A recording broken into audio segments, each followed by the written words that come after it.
நான் உங்களுடைய மாலா சுப்பிரமணியன் பேசுகிறேன். நாளைக்கு தேதி 10/2/25 கிழமை திங்கக்கிழமை. நட்சத்திரம் புனர்பூச நட்சத்திரம். ராசின்னு பார்த்தீங்கன்னா கடக ராசி. புனர்பூச நட்சத்திரத்துக்கு திதி திரையோதசி திதி. நல்ல நேரம் கார்த்தால 9:00 10:30, சாயங்காலம் 4:00 5:30. ராகு காலம்னு பார்த்தீங்கன்னாக்கா கார்த்தால 7:30 9 ராகு காலம். சந்திர ஓரை 6 7, சுக்கிர ஓரை 11 12, புதன் ஓரை 12 1, குரு ஓரை 8 9. சரியா?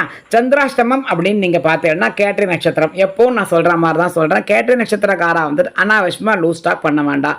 உங்கள் ஃப்ரெண்ட்ஸ் சர்க்கிளும் சரி, ஆற்றுல ஹஸ்பண்ட் அண்ட் ஒய்ஃப், ரிலேஷன்ஸ், அக்கம் பக்கத்தில் இருக்கிறவா, டியூட்டிக்கு போகிறவாலாம் அவங்களோட மேனேஜ்மெண்ட் மேலால் இருக்கிறவா, அந்த மாதிரி யார்கிட்டையுமே அனாவசியமாக பேச்சுவார்த்தை ரொம்ப வளர்க்க வேண்டாம். கொஞ்சம் வாய் அடக்கி இருங்கோ. நாளைக்கு ஒரு நாளைக்கு நம்மளோட நட்சத்திரம் அப்படி இருக்கிறதுனால ஸோ பிரச்சனை இல்லாமல் போகும். நாளைக்கு அந்த மாதிரி இருந்துக்கோங்க. சரியா? கடக ராசிக்கு முத்து உங்களுக்கு ராசிக்கல்லாம் நம்ம பார்த்துக்கலாம். ராசிக்கல்லை பற்றி நான் எகெயின் சொல்கிறேன், எனக்கு டைம் இல்லை. திரும்பி தனியாக ஒரு வீடியோவே உங்களுக்கு நான் போஸ்ட் பண்ணுறேன். நாளைக்குன்னு நீங்கள் பார்த்தீங்கன்னாக்கா மரண யோகமே கிடையாது. அமிர்த யோகம், சித்த யோகம். ரொம்ப விசேஷமான நாள் நாளைக்கு.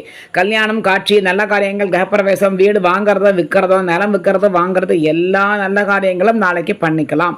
ரொம்ப விசேஷமான நாள் நாளைக்கு. எல்லாத்தையும் விட நாளைக்கு பிரதோஷம்.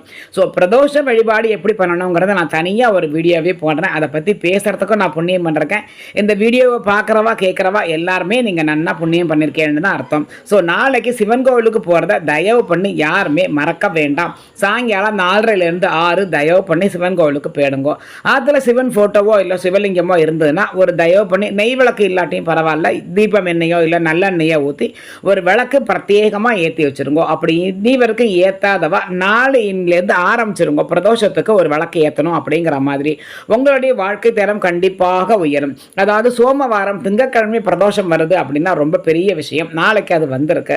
ஸோ தயவு பண்ணி நாளைக்கு இந்த பிரதோஷ காலத்தை யாரையுமே மிஸ் பண்ண வேண்டாம். பிரதோஷத்துக்கு நான் ஒரு தனியாக வீடியோவே போடுறேன். நாளைக்கு நல்ல நாள், ரொம்ப நன்னா இருக்கு. எல்லாரும் நன்னா இருங்கோ. சரியா?